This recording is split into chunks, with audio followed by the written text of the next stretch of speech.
Welcome back inside Straight Out the Jungle, a Field of 68 podcast. The Tigers are 1-0 after beating Bethune-Cookman 95-90 last night. Rett and I had the pleasure of being there. Rett, welcome back on the pod. It's good to be back here. Yeah, it's good to be back. Feels like just yesterday we were doing the season preview and had a lot of high expectations, and I think we got a little bit of a reality check last night about where this team is. But Stephen Pearl gets technically his second win as a head coach, but first win as the full-time head coach of the Auburn Tigers. And the Tigers, despite everything that happened, are 1-0.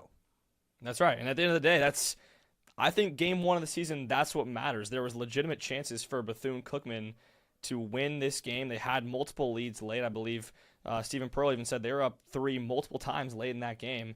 And the credit to Auburn. Bethune-Cookman's a team that we're going to talk about. We're going to get into depth more as this episode goes on, but they're a tough team that no one really wants to see, and now really no one wants to see them as the season progresses. Yeah, they're a team that came in last night with a perfect game plan and then executed perfectly. Sometimes you can have a perfect game plan and the shots don't fall. Bethune-Cookman shot over 50% from 3. SP talked about it in the postgame. They had multiple guys that are 20 to 30 3-point shooters, 20 to 30% 3-point shooters that combined for 60% from 3. Everybody that needed to score for them scored. They came in with a perfect game plan and executed perfectly. The Tigers, on the other hand, I think got a taste of basketball without an elite shot blocker. For the first time in 4 years, this team does not have an elite big man. The last 4 years, they've had 2 elite defensive big men, and it just looks different.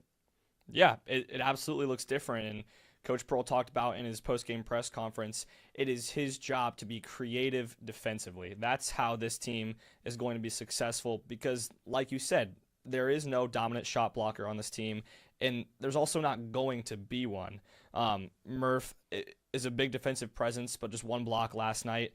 He's not going to be the defensive player or shot blocker that, Dylan Cardwell, Janai Broom, Walker Kessler, all of those guys are. So it's up to Stephen Pearl to find creative ways to win defensively. And he said, unfortunately, that wasn't the case last night, but they're going to get to work moving forward. Yeah, and the question came up, and I don't want to get too much into postgame because we do have to talk about the game itself, but the question came up, when are we going to see Emeka Oporum? He didn't play at all last night, and SP said he's just a little bit behind. He is a guy that could be an elite shot blocker, but he said he's got to figure out our offense. He's got to be less eager to rotate on defense because that's what elite shot blockers do. That's how Dylan Cardwell got a lot of blocks, as guys would just get funneled into him, and as the secondary defender, he would switch over.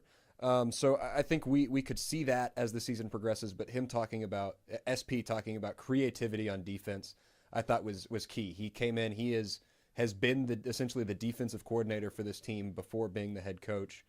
And last night, to be honest, it was a rough night defensively. So let's hop into it. 4 Bethune-Cookman Wildcats into the game in double figures. Quentin Heddy led them with 21. Arterio Morris had 20, including 6 in the last 5 seconds of regulation. Hit a big 3 to cut the lead to 2, and then maybe to cut the lead to 1. Yeah, to cut the lead to 1, and then knocked down 3 free throws after being fouled at the buzzer. And then you also had Ruzon with 16 and Willoughby with 12. So the defense was porous and got exposed, but I also think a lot of that came from good outside shooting from Bethune-Cookman.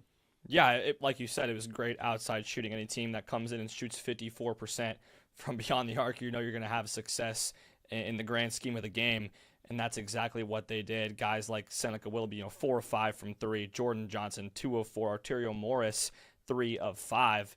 And, if you're Auburn, some of that is a credit to, you just got to give the team hats off to them for shooting the ball so well. I mean, a lot of the looks were open. A lot of the looks were open threes, and when they weren't draining threes, they were honestly getting inside pretty easily. Daniel Ruzon started the game 6 straight points in the paint, driving to his right pretty much on all 3 occasions. And so that's where Auburn has to look and say, okay, yes, they shot well, but what could we have done to disrupt that?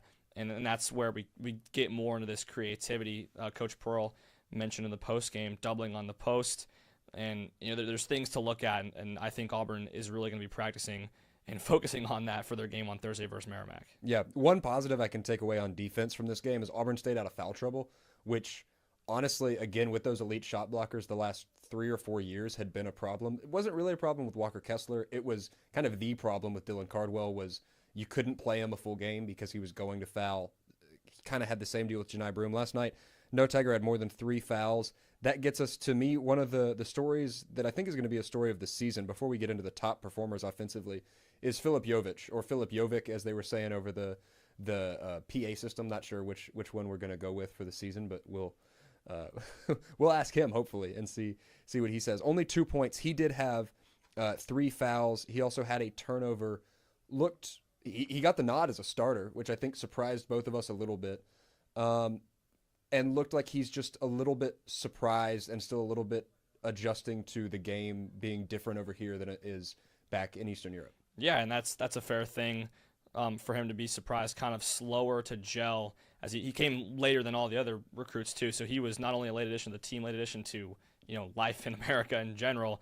And then I think we saw him get the nod after he performed really well against Memphis in that final preseason exhibition.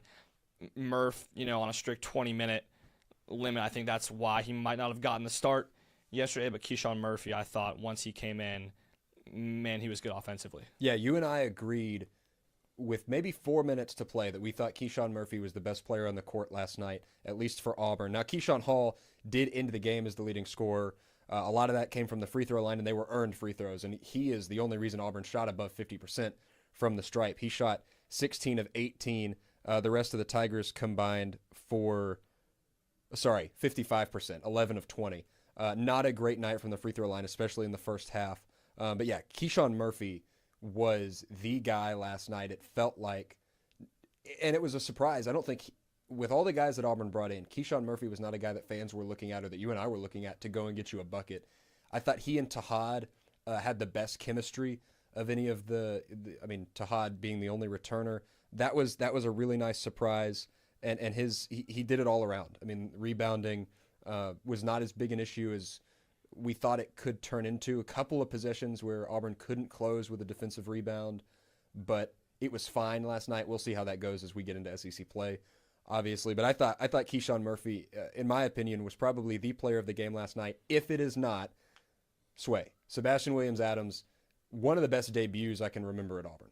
Yeah, absolutely. And Sway is one of those guys who, the second he gets on the court, he impacts the game some way. And in this case, it was defensively, got a couple steals right out the gate, and he will also drive and get you a bucket. And if he doesn't get you a bucket, he's going to the foul line. He really struggled from the free throw line, as did the entire team, as you talked about. And we saw him at halftime when the team came out. He went straight to the stripe and was putting up free throws for, I would say, the better part of 5 straight minutes. And it really paid off. He's got 2 big ones down the stretch, and he made them both. But that is a player who has an extremely high work rate, and it is also very talented at basketball. And those two things, I think, mesh really well. Yeah, 15 points, 6 rebounds, 3 assists, a block, and a steal. It just could not have had a better debut. Didn't turn the ball over. A great start for him. Obviously, Keyshawn Hall led the team in scoring, 28 points, 5 rebounds. He did have 4 turnovers, and some of those. The Auburn offense last night still continued to feel, despite scoring 95, it felt out of sync. It didn't feel, I think SP said it in the postgame, and you and I talked about it, it felt like a lot of, I'm going to go get mine. And you've got plenty of guys that can do that, and we saw that with Keyshawn Hall. We saw that a couple of times with Kevin Overton. You obviously know what you've got with Tahad Pettiford. Last night still left, in my opinion, a lot to be desired in terms of team offensive basketball. Bright spot there, though, in my opinion, Tahad Pettiford, 5 assists, limited the turnovers. He only had, I think, 2 on the whole game. One of those came really late. Thought he did a better job than expected in his role more of as a floor general than the go-to guy scoring, because you've got a bunch of scorers around him. Yeah, absolutely. And this Auburn team is by no means one-dimensional. It's by no means the Tahad Pettiford show. And that was the case. He scored 11 points. He was in double figures, but it wasn't a good shooting night for him. 4 of 13 from the field, 2 of 9 from deep. One of his worst shooting nights probably in an Auburn Tiger uniform, and he struggled through the first 2 exhibition games and now in a game 1, but just finding ways to impact the game that is not going and getting a bucket. 5 assists. A lot of those, you talk about the chemistry between him and Murph. I want to say 4 out of those 5 were to Murph down low, and they were great passes. So Tahad Pettiford, like you said, did not score the ball well, but that's one thing that Auburn fans can kind of count on this team, is to not be one-dimensional, to not be oh, if Tahad Pettiford goes, we go. That's not going to be the case, as we saw. Kevin Overton, 13 points, Keyshawn Hall with 28, and then Sway and Murph with 17 and 15 respectively. So the scoring can come from anywhere. And at times, yes, it did feel stagnant, though it feels weird to say it felt stagnant when they put up 95 points. We're just used to a high-flying Auburn offensive team from last year. I was watching the game, and it's like, wow, man, like the guys we had last year are hard to replace. Like those, in not even like replacing 1, 2, or 3 of them, replacing all of them except for Tahad. That's a tough task, and there are guys that Stephen Pearl and Bruce Pearl have both gone out and gotten that I believe are going to be great scorers for this team. Yeah, the last one that I want to mention, good on the scoring side, even better defensively, Kevin Overton. You mentioned 13 points. 2 of those came by way of a really big bucket late, and I can't remember if it was into the fourth quarter, into the second half, or in overtime. Drove down, got his own little turnaround jumper that came off a steal that he forced. He had 4 steals last night. Lots of bright spots. I mean, this is a game that you look at the final score, you look at overtime, you watched it the whole way, you were like, all right, when is this team going to pull away? And they didn't, and there's a lot to build on. There's a lot of bright spots from last night, and I think a lot of the newcomers looked really, really good. Tons of bright spots. Big plays down the stretch was kind of the theme in this one. And Coach Pearl said in the press conference after the game that can't necessarily be the theme the whole season. Yes, it's good to be making big plays in clutch moments like that, but he wants those players to be making those plays, for 40 minutes. He said when KO can turn it on and make a play, same with Elijah Freeman, when those two decide that they want to go make a play, they go make that play, and they didn't have that until the end of the game last night. I think that's, one of the reasons why it ended up being close the whole time, and Bethune-Cookman hung around, and credit to them, they played extremely well last night. So Stephen Pearl gets his first win as the full-time Auburn head coach. He had some fun things to say in the press conference after, given the tension around maybe all of coaching in Auburn. We'll let you hear from Coach Pearl. I know Auburn fans are tired of being told to be patient, so we're going to get our asses to work. But we, it's a group of 10 new guys, so it is going to take time for this group to learn, to grow, and to get better, and that's something that we're committed to doing every single day. Right. You're close, Stephen. And then also looking ahead to Merrimack and talking about this game. And Sway was asked, Sebastian Williams-Adams and Keyshawn Murphy were asked in the postgame if they felt like this was a little bit of a wake-up call. Sway answered, and I thought what was a great answer from a freshman, and that's this. Either you guys, considering the difficult, challenging non-conference schedule you guys have, did you feel like this was a wake-up call? Okay. My bid really wasn't a wake-up call just because we all knew Bethune-Cookman. We knew what they could be and what they are. We knew that they had guys who, we look at Ontario Morris, he had a double-double, 20 and 18. They was on shot, 8 from 12 for field, 16 points. Quentin Hetty had 21 points. These are guys that honestly could probably be at SEC level. So just knowing that, I think most people will overlook this scene and think, it's Bethune-Cookman, like we even heard of Bethune-Cookman. But they are a good team, and we gave them the most respect. In the days leading up to this game, we knew that even if we punched them in the mouth, it was not going to be easy. And they kept fighting, and credit to them, they took us to overtime. And, it's definitely a wake-up call because we can't go back to our old habits of Oklahoma State, but I don't think it was necessarily a wake-up call of us sniffing our own butts and thinking how good we are just because we beat Memphis.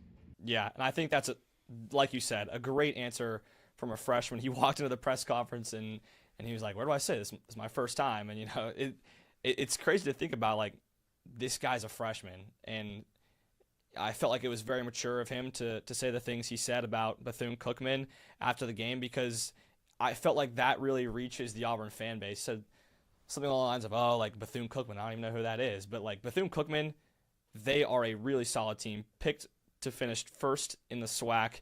And one of their best players, the preseason defensive player of the year in the SWAC, Dr. Bradley, didn't even suit up last night for the Wildcats. So they're going to be a team that causes a ton of trouble in the SWAC, a likely tournament team that I'm sure Auburn won't want to see again in March, Rett. No, no.